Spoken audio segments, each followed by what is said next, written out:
The equator. It's a ribbon of sunlight warming the middle of our Earth. A magical world of amazing creatures.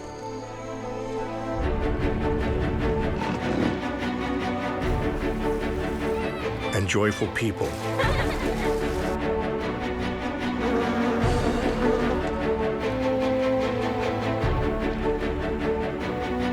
An ancient paradise.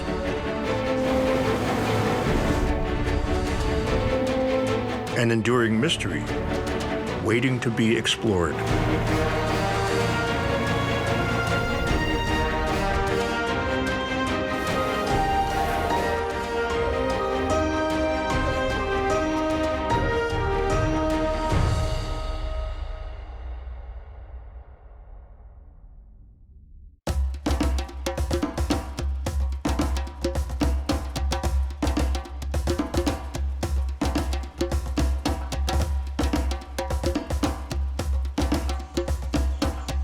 The equator is the original paradise where all creatures live together.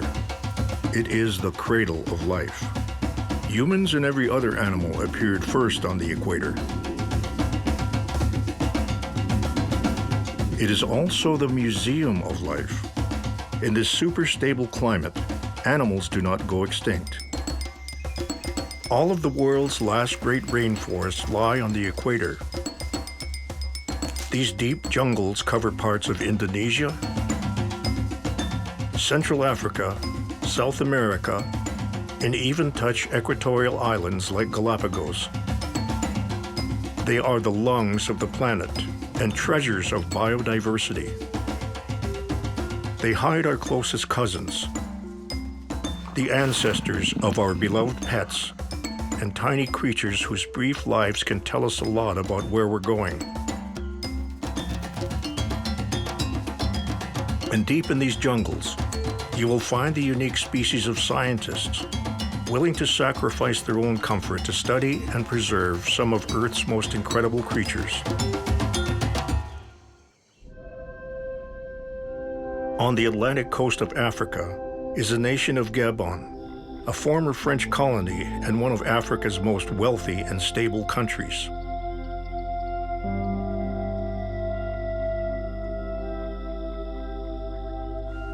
In the dense Gabonese jungles live our fascinating relatives, lowland gorillas, the most elusive apes.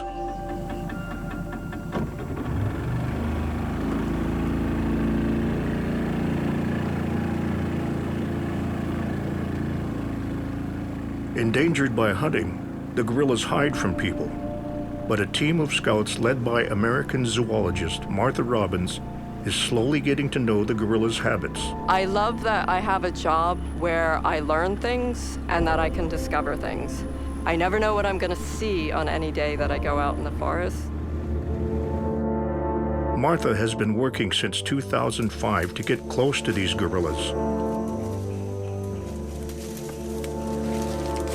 The main focus of the project is to follow this one group of gorillas.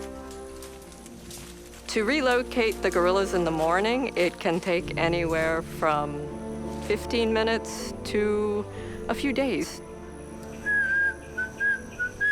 So there are a lot of challenges with this, and literally every day that we go out there, unless we find them within 20 minutes or 30 minutes, there's always a point in the morning where I think, are we really gonna find them? But we do.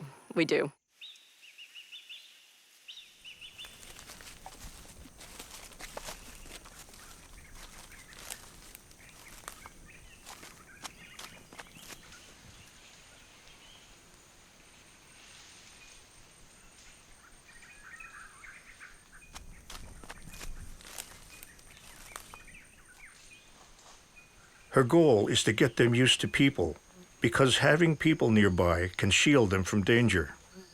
Wild gorillas are naturally afraid of people. So if they're not habituated, you will almost never ever see them, because the minute they see humans, they run away. So habituation is a process where gradually over time, they learn to not fear us and to more or less accept us into their environment, into their group, so to speak. And this takes several years. In the beginning, literally every day we go out, we find them, and they run away because they're afraid of us. And then slowly over time, we can get a little bit closer, they become more accepting, until finally we can get within 10 or 20 meters of them, and they act normally, and we can see the inner workings of gorilla lives. The study has given local people a new appreciation of gorillas.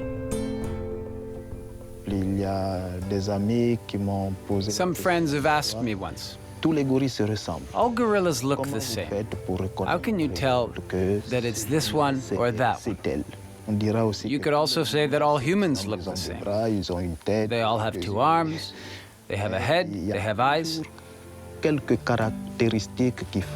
there are always some characteristics that make up each person's individual physiognomy.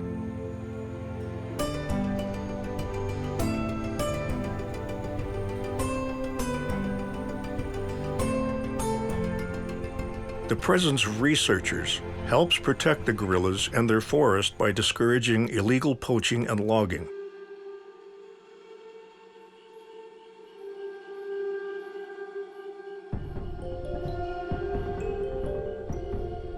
Oh, wonderful, that's Ananga. So here comes Ambia. Which camera was that from? Where were they? Martha Robbins uses camera traps to understand how our primate cousins manage their land. So one thing in particular I'm interested in is how do they use their habitat?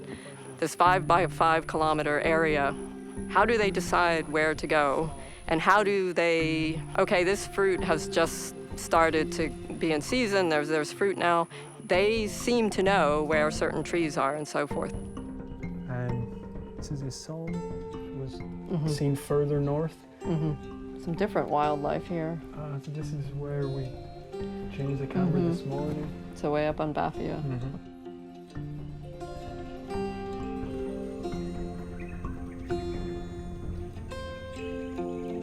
The more she learns, the easier it is for Martha to enter the world of the gorillas. When we're in the forest here, it's really special because you focus on hearing.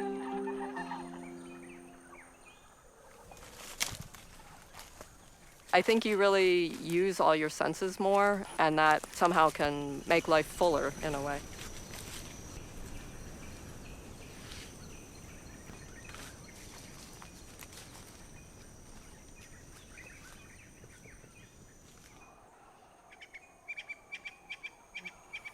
Savoir la forêt, c'est très important. Knowing the forest is very important. Voir une direction. You may see a direction, Après vous dites bon, au lieu que vous continuez à tourner. but then, instead of following the tracks, you can say, there's a swamp ahead, un peu plus a devant, curve, parce que vous savez qu'il and that's where they'll y a cross. un devant, donc And you can go there ils directly. vont forcément traverser ce bras de marécage là, donc on passe directement devant et And in 3/4 of these le cases, 3/4 du temps, we have been right. on a toujours réussi.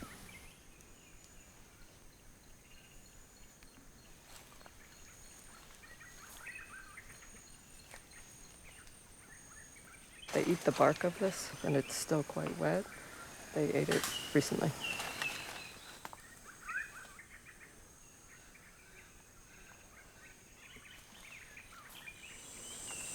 They ate this recently, so they're somewhere around here.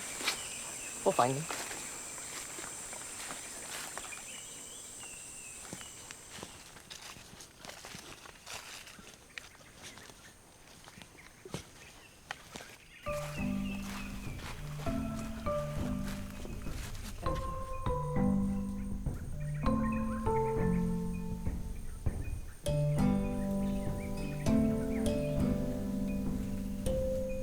This group is called the Ananga group. There's the silverback named Kamaya. There are 6 adult females.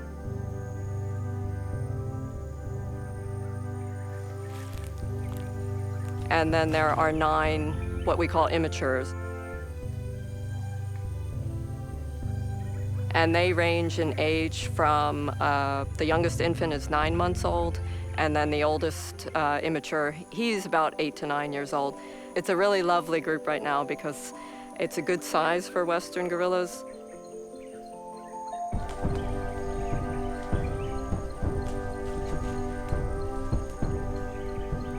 Over the last few years, as the gorillas have become more and more habituated, and we've followed them more, we know much more of their habits. So we know where they go, we know what foods they're going to be eating at certain times of the year, and we know where those foods are located in the forest.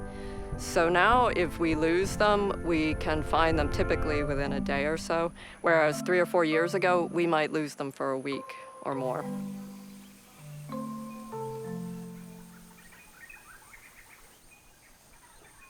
The same way that humans have conflicts with each other, but also have very friendly relationships with each other, the same thing occurs within gorillas.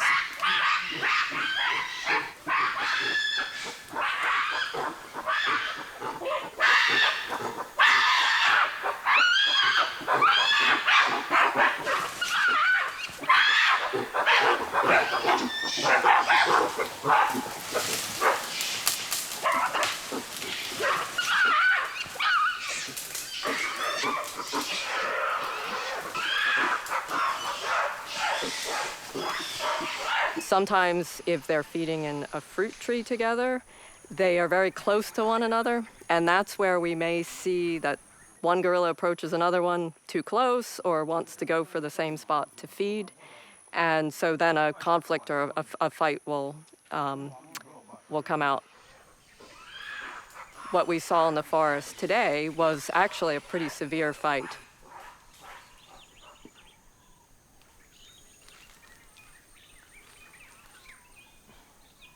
Her research has shown that populations of endangered gorillas increase when they're habituated to people, who can discourage poachers and call in veterinarians when needed. The researchers hope ecotourism will develop here. They believe that tourists who know gorillas personally will be motivated to protect them for another generation.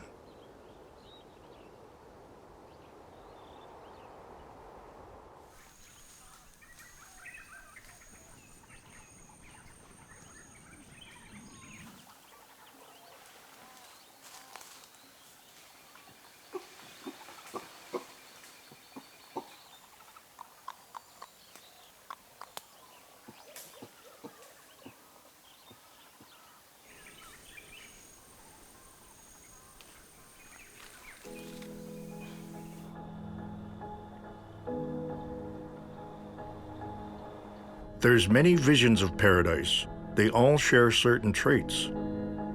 The weather is always fair, the colors bright, and the wildlife diverse. Such Edens abound on the equator, each one unique.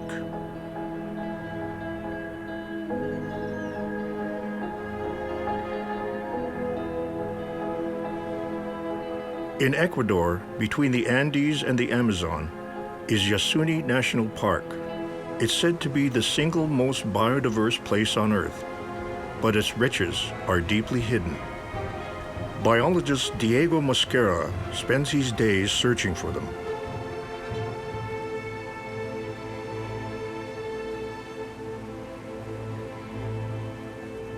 His goal is to verify the diversity here.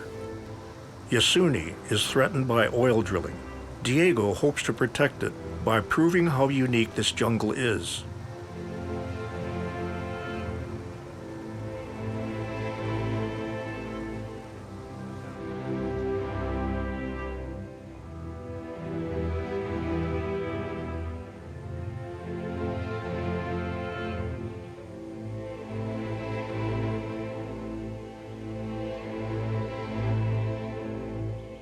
Los trópicos son conocidos, digamos, en el mundo científico. The tropics are known in the scientific world as the Museum of Life and the Cradle of Life. La mayoría de especies que habitan en el planeta. Most of the species that inhabit the planet live here. So it's a place where most of the species are preserved. También se lo llama la cuna de la vida. It is also called the cradle of life because it gave rise to the emergence of new species. In the temperate zones, you have seasons. At the equator, we have consistent weather all year. That allows species to avoid a lot of stress.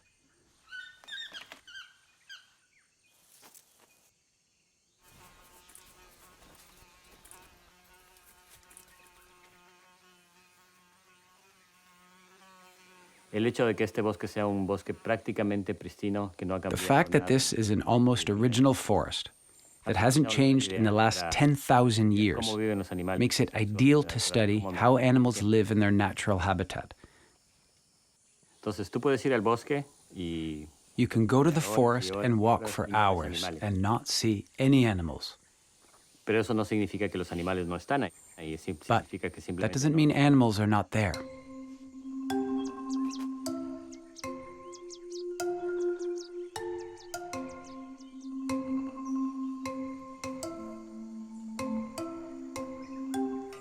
Yuni is one of the most biodiverse places in the world. The diversity doesn't even fit in your mind.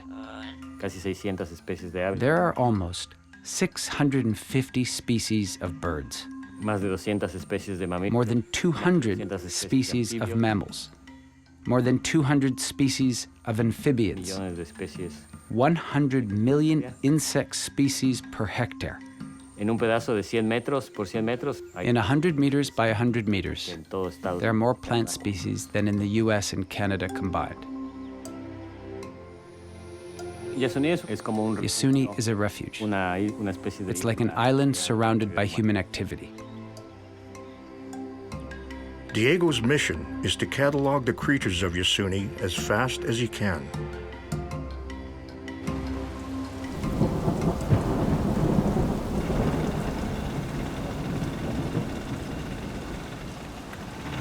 Ecuador's Quechuan people rely on the Yuni's diversity for all their needs. Diego's guide, Jose, has studied the jungle since childhood. I have lived my whole life on the Napo River. Life was totally different compared to now. Before, one had to go to the forest, to the river, looking for food. Now my children and other relatives have a different life. Now one goes to the market and everything is there. My grandfather was perhaps one of my first teachers. Since childhood, I walked next to him through the forest. Back then, I didn't use rubber boots. I just walked barefoot, and he told me where to walk.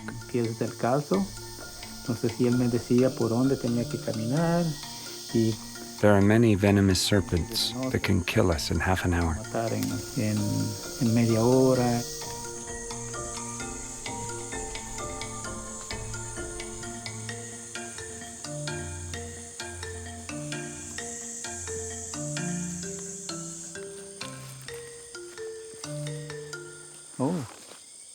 What we see there on the tree, this thing on the left is an ant nest. This is the tunnel, sort of a road, that they make to come over the ground. And it connects to their home. So when indigenous people want to use it as a repellent, you put your hand here. The ants will crawl on you. These ants have to be killed. It's a very strong smell.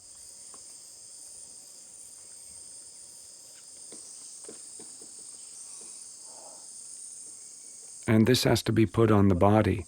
And after that, the mosquitoes don't like it.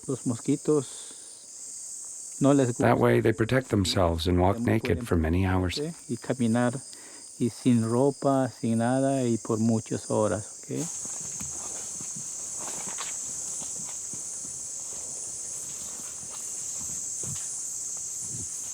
Here we have this plant. It is a medicine. In my language, it is called shungapanga. And my grandparents used it when our stomach is too big and there is much pain. We cut 3 leaves and we put a bowl with 1 liter of water. When it is boiling, we take 3 leaves together. We leave them boiling for 10 more minutes. Then we drink a cup 3 times a day. We do this for 2 days, and after this, the stomach pain will disappear.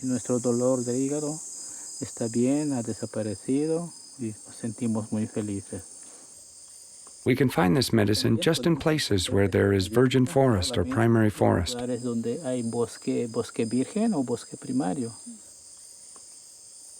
These plants are very delicate, so if there is deforestation, they will disappear forever and will never grow up again.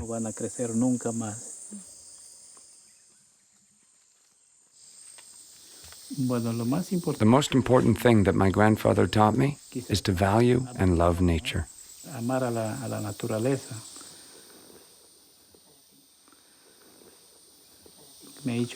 He told me, what you have around you is your life.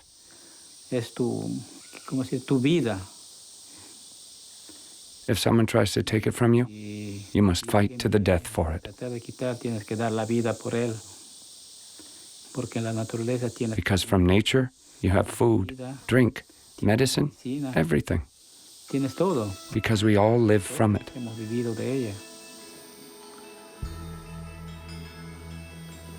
To me, paradise is this green world. To me, this is everything.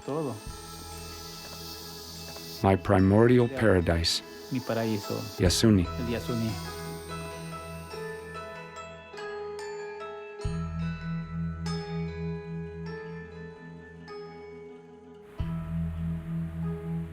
In the Yasuni rainforest, creatures are threatened by oil wells that have been drilled throughout the park.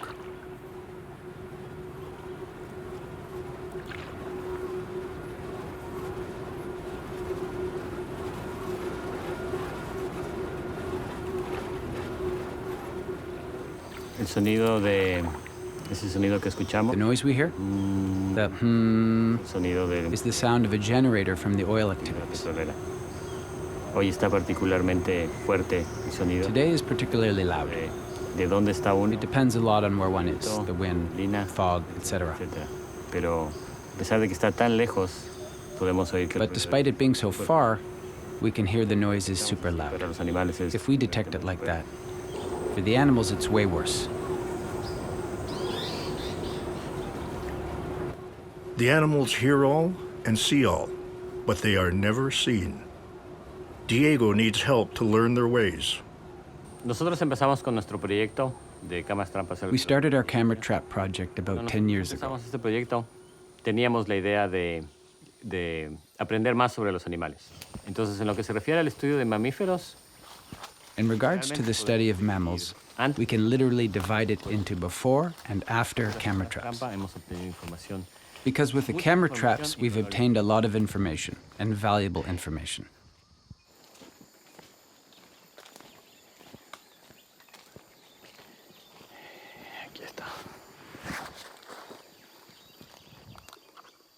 So normally you set 2 cameras in order to get both sides of the animal. It's better if you have both sides of the animal to look at the spots.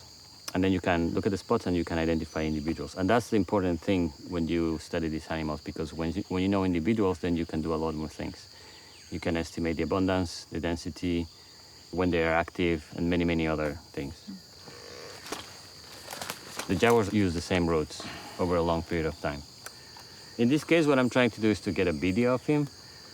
I've got it in this particular place and then on the main trail several times over the year. So it's a resident jaguar.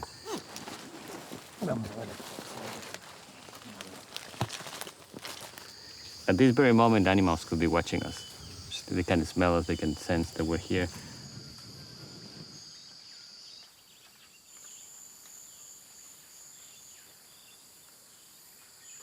Bueno, cuando uno pone cámaras trampa es nunca. When you set camera traps, you never stop being surprised. O sea, no hay nada mejor que ir al bosque, poner una cámara trampa. There's nothing better than going into the forest and setting a camera trap and coming back to see.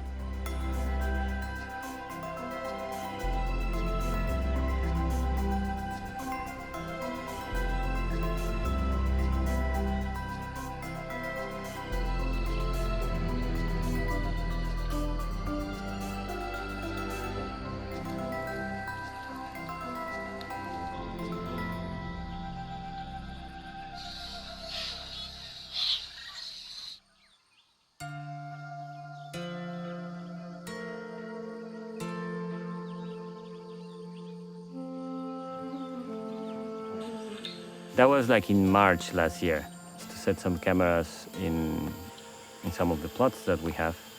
This video of the jaguar with the two cubs. You can tell that the jaguars, the cubs are pretty young.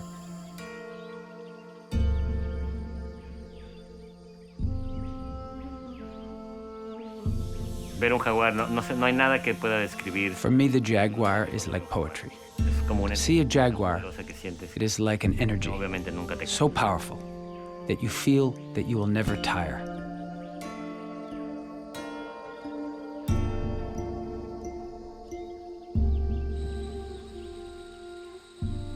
A mí me trae mucho de los jaguares que andan solos. It entices me a lot that the jaguars patrol the rainforest by themselves, the guardians of all others. I feel very much attracted by that emanating power. It's like that we call an umbrella species. They control the population of other species. So if predators disappear, the whole equilibrium is going to collapse.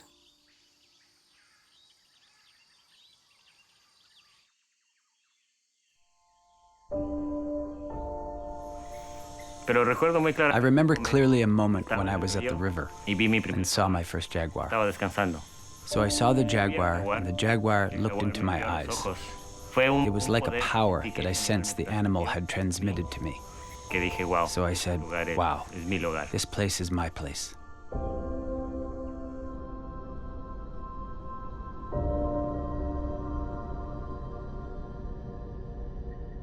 The great threat to equatorial rainforest is in Indonesia. Industrial farming is destroying the forest and its inhabitants.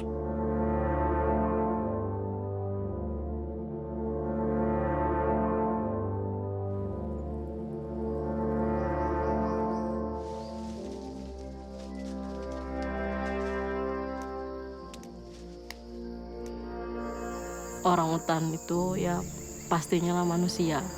The threat for orangutans is definitely humans. Untuk pertambangan, they hack down the forest and kill the orangutans. They burn them. Terus dibakar. It's because of the palm oil plantations. The orangutans are driven away from the plantation. When they come back, the palm oil growers consider them as pests. But it is really the orangutans' forest, and they have turned it into a plantation. Yet the farmers see orangutans as pests. Rani and her colleagues are trying to save orangutans from extinction. This jungle is the only place where orangutans live. But in the last few decades, 2/3 of the population, roughly 200,000 orangutans, have been killed.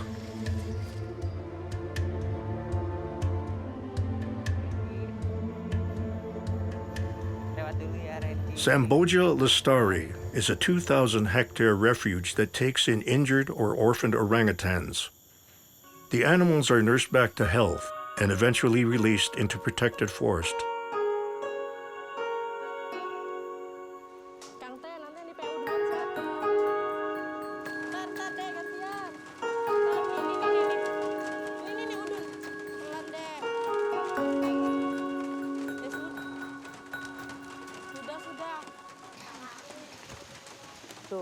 Tuh, liatin tuh. Tuh lehernya Dan, liatin Dan. Tuh, gatalan kan? Tuh. Nah, sini, Gus. Bagus. Sini, Gus. Salah. Sini. Ganti aja yang gampang kalau enggak.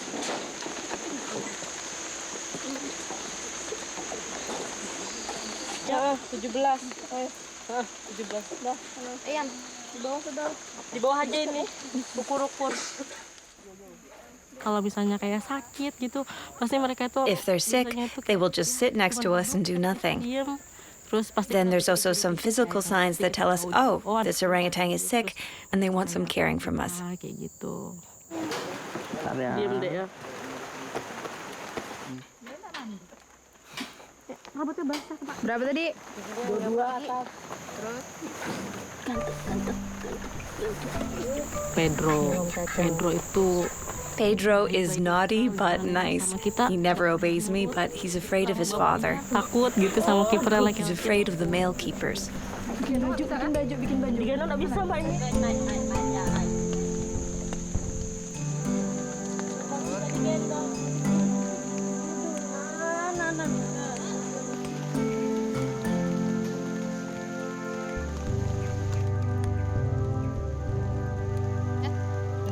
Most of the orangutans are orphans.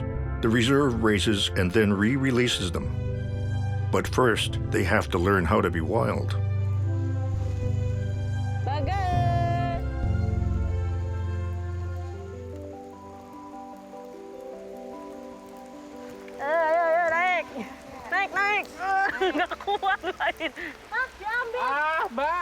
Sudah di Kalimantan ini.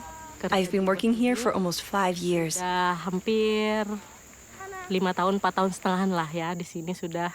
I work as a keeper and babysitter for the forest school and baby nursery. Babysitter di S1 sama untuk di baby nursery.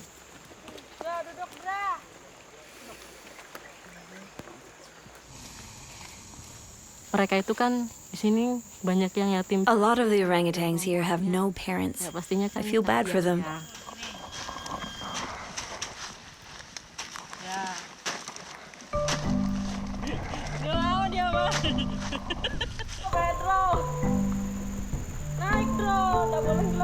Kalau ditanya gimana cara. If you ask me how the orangutans learn how to climb the tree, they actually know how to do it already. Manjat itu tahu, cuma They know how to climb.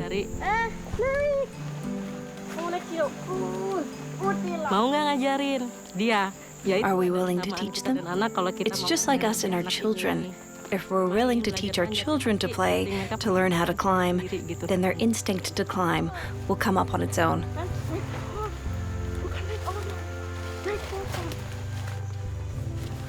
Oke. Ya, oke. Yuk. Sini, Wak. Salah kan. Sini, ya.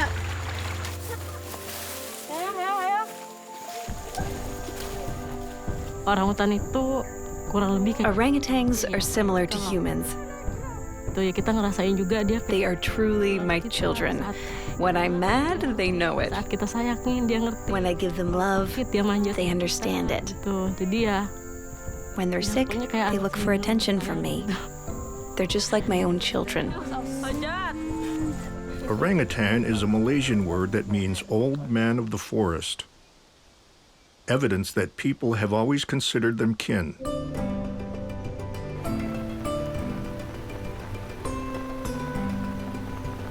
Every day, Rani Pujarwante is in the rainforest, teaching orangutans to act like animals.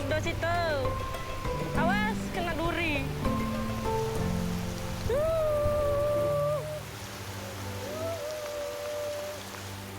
Kita ngajarin apa-apa yang bisa dimakan. We teach them about what can be eaten, how to climb, how to make a nest, so that they can return to the wilderness. Naik. Pedro naik, Dra. The keepers take the place of the baby orangutan's parents, teaching them survival skills. But once they are released into the forest, the keepers stay away from the apes. They want the orangutans to shun humans as a danger.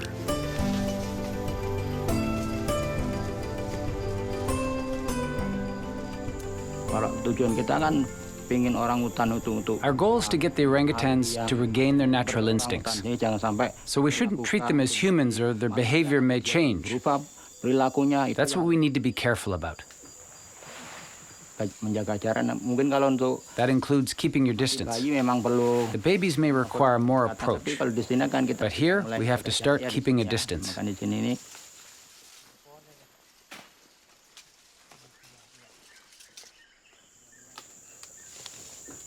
Betulnya yang lebih baik itu dia yang enggak. It's better if they are reluctant to stay close with humans. Karena kalau orang If the orangutans are used to humans, it may one day become a threat for them in the forest. ya, itu sebenarnya jadi ancaman nanti suatu saat di hutan.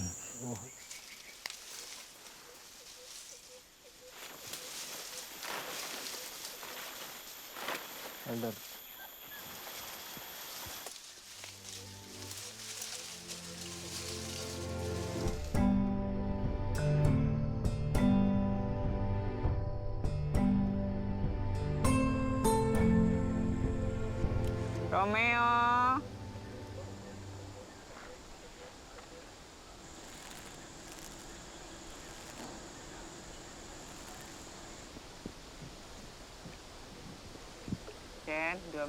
Saya ya, sejarah saya Romeo itu termasuk orangutan yang awal-awal yang As far as I can remember, Romeo was one of the first. lama berdiam di yayasan ini. He's been in the foundation for a long time.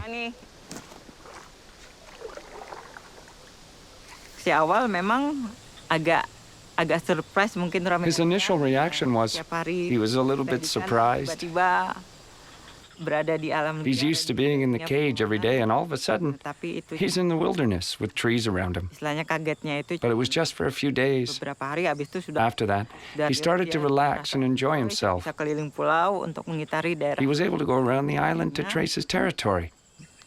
Sangat baik. He's doing very well.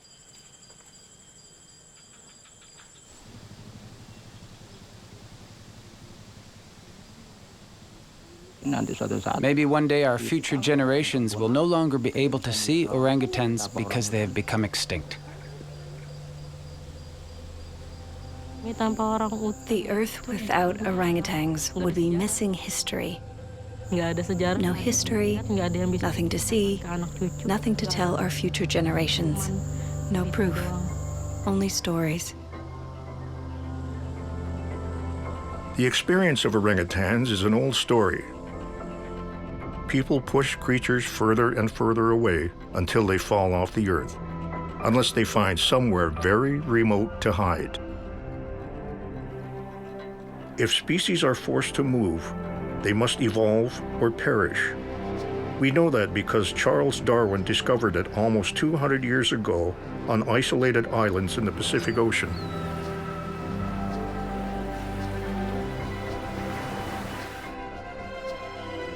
Darwin saw that similar creatures evolved different bodies to survive the unique landscapes of 20 Galapagos islands.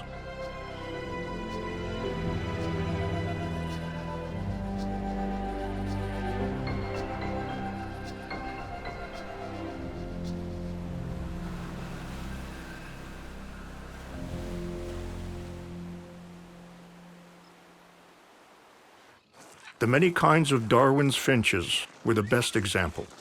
Today, biologist Jaime Chavez sees the finches evolving in unexpected ways.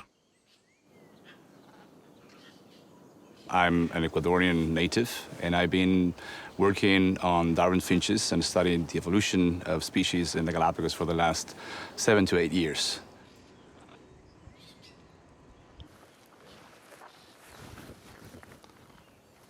Jaime uses mist nets, invisible and harmless to finches, to catch them for study. Good.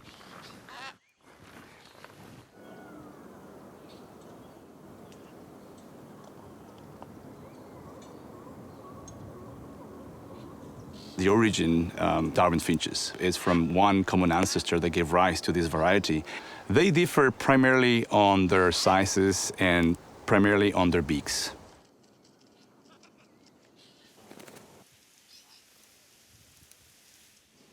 We were talking about maybe 18 finches that live on the Galapagos Islands. And it was in isolation where these populations encountered different seed types, different temperature regimes, many different selection pressures on different islands. And they had to adapt to that particular environment. The idea of having different beaks is that you are getting specialized on one type of seed, and that will avoid competition to other species. So in 2 generations, you can see a shift in beak size. So that means in the next generation, you have a complete different set of individuals that now might leave offspring. Evolution happens in very rapid timescales.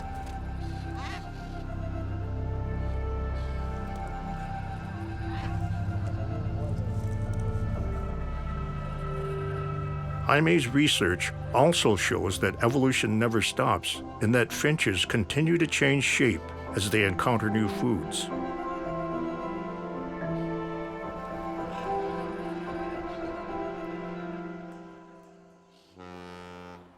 One of the major factors that we're looking into is the impact of humans and how humans are altering the trajectory of evolution.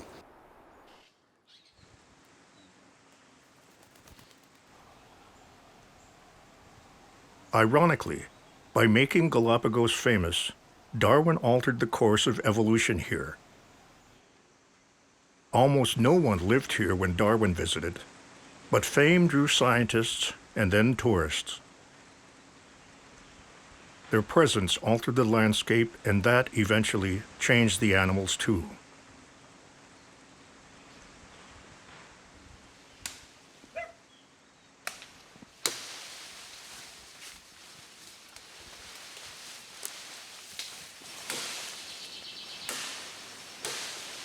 Daniel Borneo and his wife Miriam moved to Galapagos from the city of Quito a year ago. We live as millionaires with no money. That's my definition for this.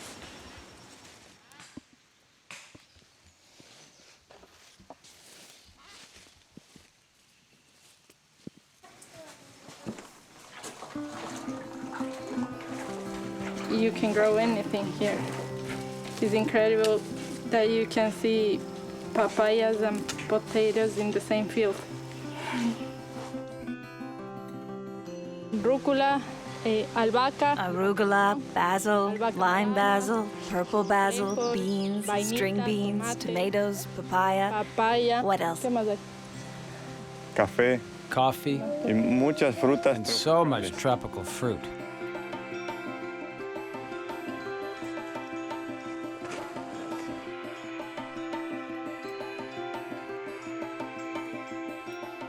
Nos gusta mucho la naturaleza.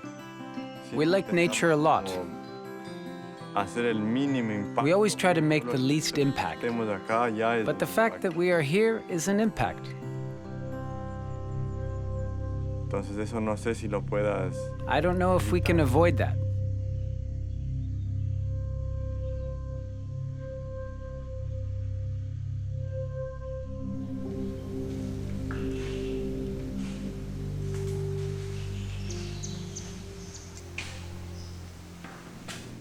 Semanalmente. Weekly, we harvest the products, vegetables and fruits. We go down to the port, where everybody lives. Donde vive toda la gente.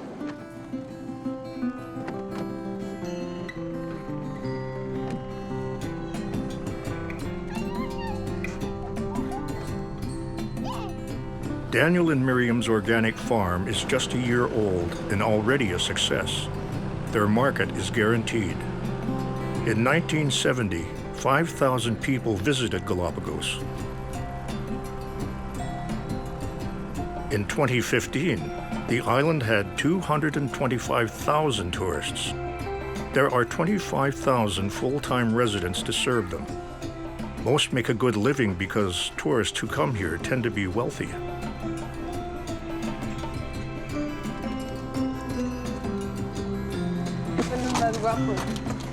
Hola. ¿Cómo estás? Bien, ¿cómo estás? Oye, la rúcula se nos acabó los 2 días que nos trajiste. Así es, enseguida. Oye, se comieron todo. Está bien enamorado el señor, que no me importa su rúcula.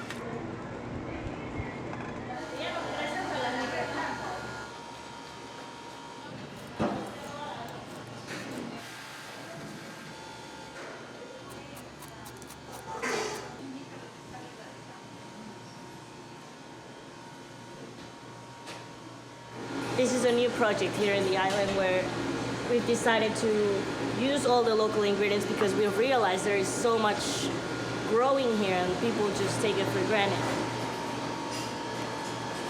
The soil here is very rich and they have very interesting species that are just native from Galapagos, which is very exciting. I think that's the step that everyone should take. We need to work in order to create a better world for everybody. I'm from Panama, came to Galapagos in January and fell in love with it.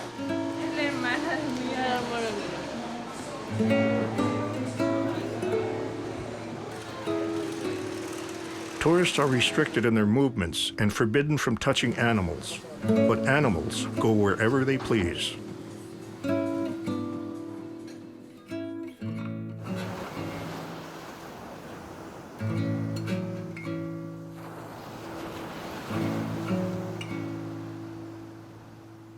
More than a century after Darwin was here, creatures, tourists, and residents have evolved to depend on each other in all sorts of ways.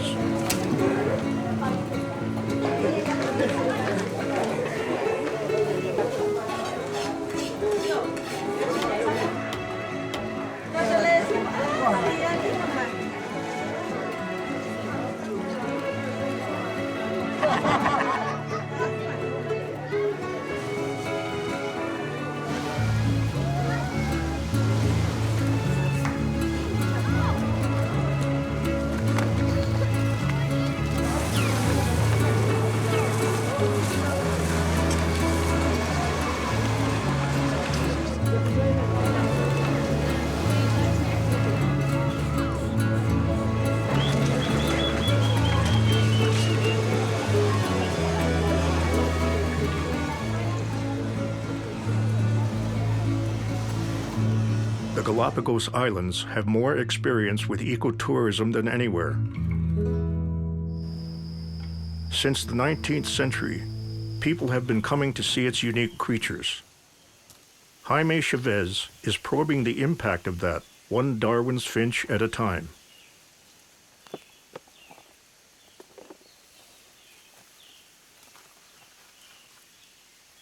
Entonces es Geospisa fuliginosa, ¿no? Small ground finch. Eso es la especie. Ajá. Los big length.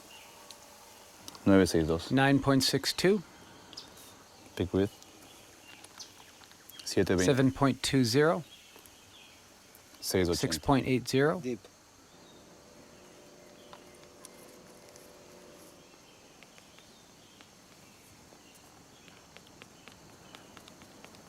Stop eating. She's good to go. Sí, es una folia hembra. Yes, it's a female. El pico es un poquito más largo que The beak is a bit larger. 987. 9.87.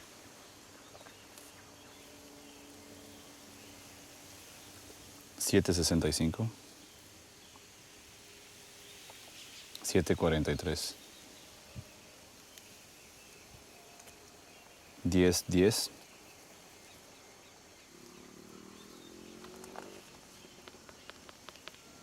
Qué linda esta mano. 699. Width igual, ¿no? No es el depth. Ah, ya. Este es width. 699. 658.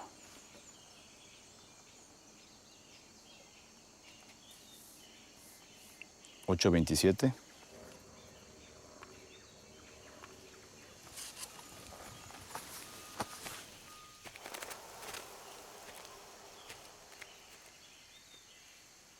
So that's pretty cool. There's like a medium finch on the right-hand side and a small finch here.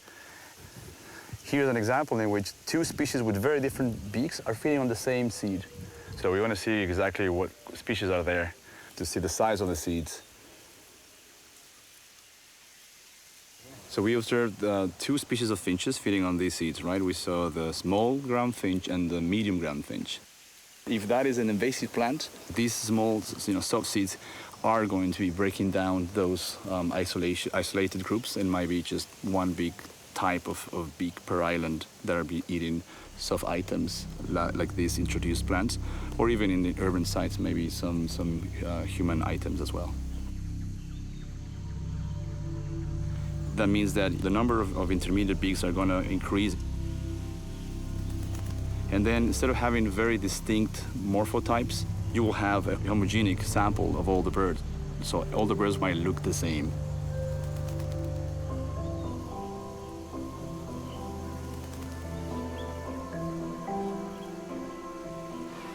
Variation is not only the differences in beak sizes among one population. Variation is this power to find answers to different questions in nature. Variation is key for survival.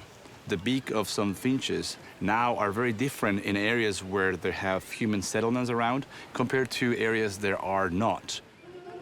That shows you that evolution and species are adapting to very different environments. So if we as humans are making that a seed and a bird change so dramatically in their history, I cannot imagine what it's going to be like looking at the entire planet when we change climatic regimes.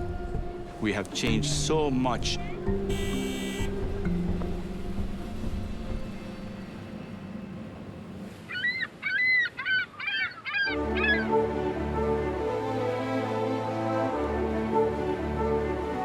All around the equator, animals are changing because of the growing influence of people.